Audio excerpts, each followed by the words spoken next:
Temos também a diplomação em Brasília, né? Você citou agora há pouco, por exemplo, que Omar Aziz esteve em Brasília para a diplomação do presidente eleito Luiz Inácio Lula da Silva.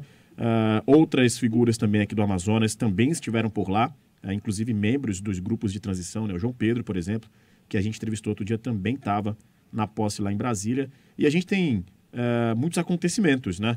O presidente eleito Lula se emocionou, falou sobre esse momento, sobre os desafios e também, claro, questões que chamaram a atenção, como algumas ausências, como foi o caso aqui em Manaus, também lá teve ausência.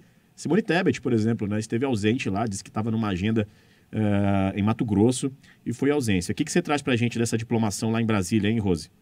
Eu vou fazer um link com o que eu disse que ia falar a respeito da declaração e da fala emocionada do governador Wilson Lima, que a gente viu também acontecer na declaração e no discurso do presidente eleito Lula. O presidente Lula se emocionou, primeiramente, quando ele falou da sua situação pessoal, de prisão, né, do que aconteceu, tudo pessoalmente. Imagina o peso, a carga que esse contexto todo histórico traz a um homem da vida, do histórico do Lula e esse ponto da vida dele. Independente de qualquer coisa, de você gostar ou não do Lula, é preciso pontuar a esse respeito.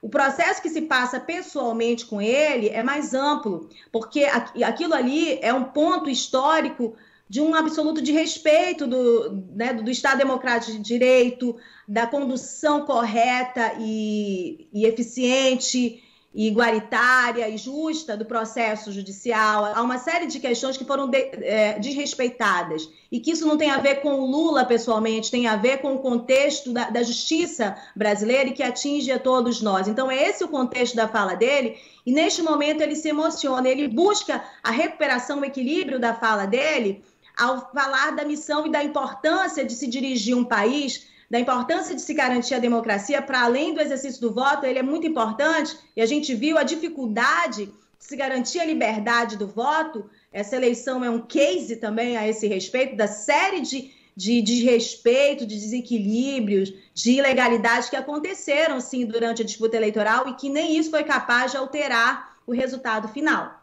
Esse é um dado importante. Ele busca esse reequilíbrio no momento que ele fala que a democracia está, além do exercício do voto, ela está na garantia de que toda a população tem acesso aos direitos mais básicos. Quais são os direitos mais básicos? Né? Acesso à alimentação, à educação, à dignidade. Né? Esse direito de ir e vir, ele é muito mais abrangente quando você tem um sistema de insegurança, um sistema de transporte, vias maltratadas. Aqui no estado do Amazonas, a gente tem uma série de dificuldades de acesso nas localidades mais longínquas, o que representa, às vezes, vida e morte para as pessoas. Então, veja que o conceito e a realidade, quando eles são intercalados, intercruzados, eles trazem para a gente outros componentes desse significado da democracia. E eu percebi que ele busca o reequilíbrio da fala nesse momento, quando ele pensa no coletivo. Bom, o governador Wilson Lima também se emocionou aqui. Ele se emocionou quando ele falou a respeito da família dele, né? Quando ele começa a citar os familiares.